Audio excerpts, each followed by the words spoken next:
follow through. It was 1992, I was in America, and I had run out of money. I had been working for Camp America deep in the bare mountains of upstate New York.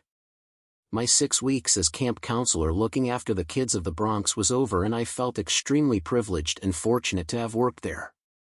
After another 3 months traveling the east coast of the U.S., I was back in New York and had 4 days before returning to England. 4 days to survive with no money and no way of getting any. This was not strictly true. I did have $1.25 kept safely in my back pocket, which was the exact amount I needed for a bus to get from Penn Station to JFK Airport. And I did have an Amtrak Train Pass that entitled me to unlimited free travel across the width and breadth of the East Coast. So for 4 days, Amtrak trains were my hotels. I traveled overnight journeys just to have somewhere safe and warm to sleep. I lived off complimentary peanuts placed on the tables in the buffet car, supplemented by a box of Cheerios cereal I had bought previously. I would travel to Washington, then take the overnight train to Chicago, the following night from Chicago to Montreal. It didn't matter where. The Amtrak Pass had cost £250. I saw it advertised on a Camp America leaflet, the do's and don'ts of traveling in the USA. It was ideal for my 3 months traveling, but I couldn't afford it. Instead, I took a risk. I had nothing to lose.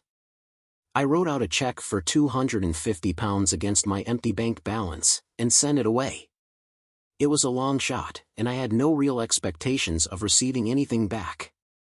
Incredibly, 2 weeks later an Amtrak Pass arrived in the post, closely followed by a letter from the management of Camp America, informing me that the check had bounced, and that if it wasn't paid in full by return of post, my return flight back to England would be cancelled. I had to do something, but the one thing I should have done was the one thing I couldn't do. I didn't have the money to pay. As a last resort and banking on goodwill, I wrote back enclosing a £50 postal order, attached to a begging letter promising that as soon as I returned to England, I'd repay the remaining £200. I left the camp before I received their reply, not knowing for sure whether I had a flight back home or not. It was the day before my flight was due, and I'd spent the day sightseeing in Washington, D.C., filling in time before catching the overnight train to Buffalo. Walking along the street, I felt the need to release what I thought was a tiny, innocent fart. The consequences of letting loose such an irrelevant little innocent fart never crossed my mind. I'd been letting them loose all my life without any problems. Oh, how wrong was I, and how guilty the fart. And considering that at this stage, I had been eating nothing else but peanuts and Cheerios, what was about to happen should really have been predicted.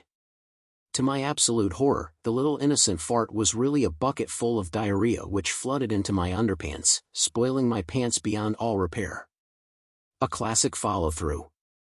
With my buttocks squelching against each other, with the smell of shit hammering against my scent glands, paranoia stabbing daggers into me each time I passed another person, I walked on with my head held high, my mind in turmoil, desperately wondering what the hell to do.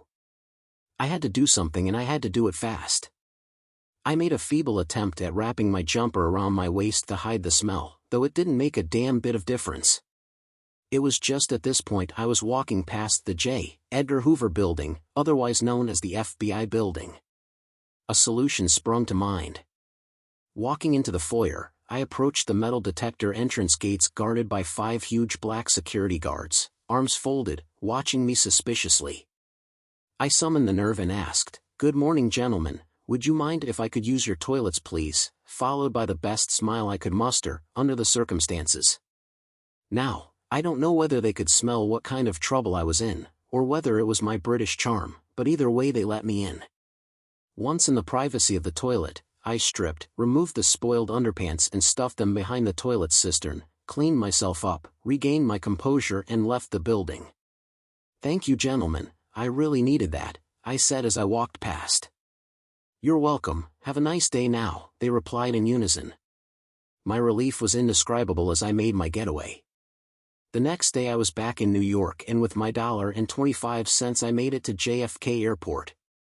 I was still unsure whether I would be allowed onto the plane considering the threat of Camp America, though praise be to God, they let me through the gates and onto the plane. I eventually made it back to England and, After begging a free lift in the cargo hold of a British rail train, I arrived home. Alas, I must confess, Camp America never got their £200. I am more than ashamed.